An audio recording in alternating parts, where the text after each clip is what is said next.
la bienvenida al maestro Ricardo Sevilla, hay que rescatar parte de su participación. Él nos adelantó ayer aquí que iba a dejar la víbora chillando y creo que en efecto deja la víbora chillando en la mañanera. Es así como se presenta Ricardo Sevilla, es así como empieza con sus planteamientos al presidente Andrés Manuel López Obrador, y nos da mucho gusto que las voces independientes digan presente, que cada vez sean más en la mañanera. Le duela a quien le duela, le pese a quien le pese.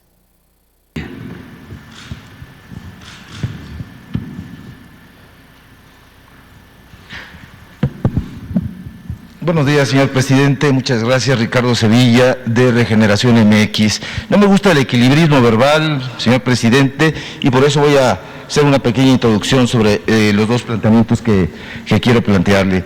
En marzo de 2019, a través de una serie de reportajes y testimonios, incluido el mío, di a conocer la trama conocida como Operación Berlín, cuyo objetivo fallido fue descarrilar su candidatura hacia la presidencia.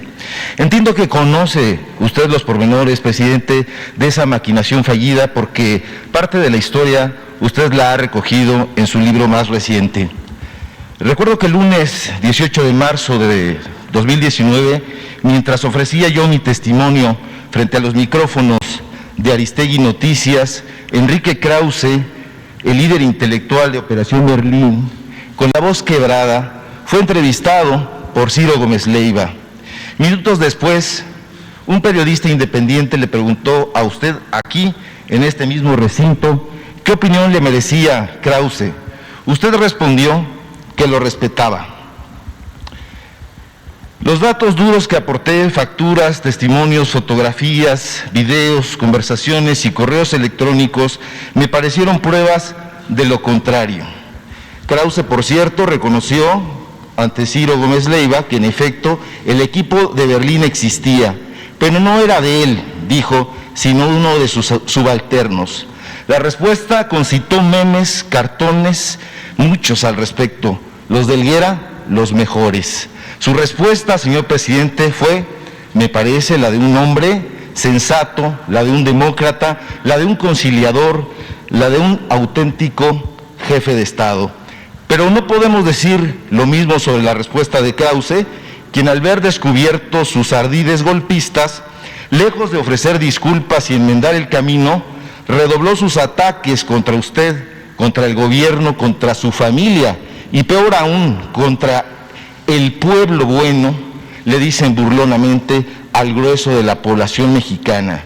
Que el dueño y director de Letras Libres haya pedido al gobierno estadounidense intervenir en los asuntos de México, que haya celebrado contratos, o mejor dicho, contubernios con el INE, con el Tribunal Electoral del Poder Judicial de la Federación. Usted mismo presentó aquí contratos que así lo comprueban, para desbarrancar a los candidatos afines a la Cuarta Transformación, entre otras muchas vilezas, son por supuesto historias que usted conoce de sobra. Señor presidente, usted ha exhibido aquí la sevicia de la derecha corporativista. Nosotros en Regeneración MX, que nos sentimos deudores de periodistas históricos y emblemáticos como Ricardo y Enrique Flores Magón, Leona Vicario y Juana Belén Gutiérrez de Mendoza, también hemos hecho lo propio. La prensa se regula con la prensa, ha dicho usted, y en Regeneración MX coincidimos.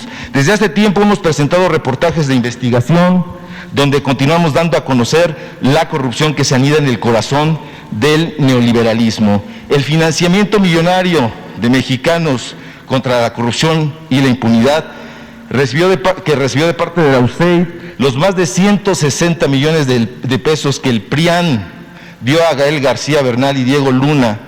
Hace un par de días, la miseria de un sujeto, un sarcástico doctor, un becario del CONACYT, que se robó el busto del poeta Ramón López Velarde, o mandó robarse, para defender los intereses de una oscura fundación, ha recibido recursos millonarios públicos por difundir el legado del poeta zacatecano, entre comillas, y sustituirlo por una cabeza de mono, ahí están las imágenes en el reportaje, solo para boicotear los festejos de los gobiernos federal y de la Ciudad de México.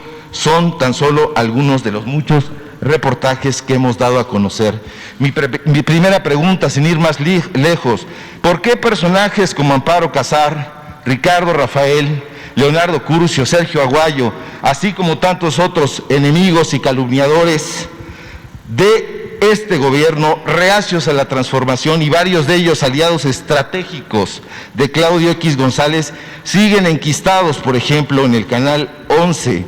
Hay tan solo, por hablar de un caso, un programa que lleva 22 años al aire, Primer Plano. ¿Por qué, por otra parte, hay programas en el Canal 22 que llevan 18 años al aire? ¿Por qué el pueblo de México sigue viendo los mismos rostros, escuchando las mismas voces, los mismos análisis sobados y recalcitrantes, y en todo caso tendenciosos, excluyentes, neoliberales y adversos a la transformación en beneficio del pueblo?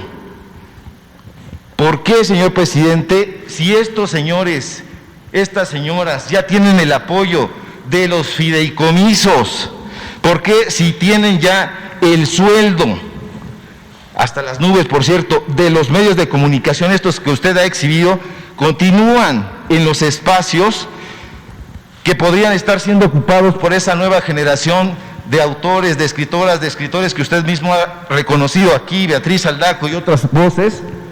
¿Y por qué no se le da oportunidad a esas nuevas generaciones? ¿No es el momento ideal de renovar y de refrescar los espacios de información y periodismo, señor presidente? Es mi pregunta. Mire, estamos viviendo tiempos interesantes. Yo podría decir que momentos estelares en la historia de nuestro país, en cuanto a que existe un buen debate político. Está al descubierto el que existen cuando menos dos grandes corrientes de pensamiento en México, como ha sido históricamente: el pensamiento liberal y el pensamiento conservador, que son las principales corrientes del pensamiento. Hemos hablado ya en otros momentos en que pues al conservadurismo se le puede añadir el fascismo, el militarismo, se le puede añadir también el neoliberalismo, y al liberalismo se le puede añadir el comunismo, el socialismo, lo que suelen tachar de populismo. Lo cierto es que son dos grandes corrientes en la historia de México y en la historia del mundo, con esos añadidos. Entonces, en México ahora se están expresando estas dos maneras de pensar y de ser, y eso es muy importante, porque es un debate muy interesante. Durante el periodo neoliberal, el largo periodo neoliberal que concluye a finales del 2018, se ocultó el pensamiento conservador y hubo mucha simulación. Se le llegó del presidente Andrés Manuel López Obrador al maestro Ricardo Sevilla, quien recibimos con mucho gusto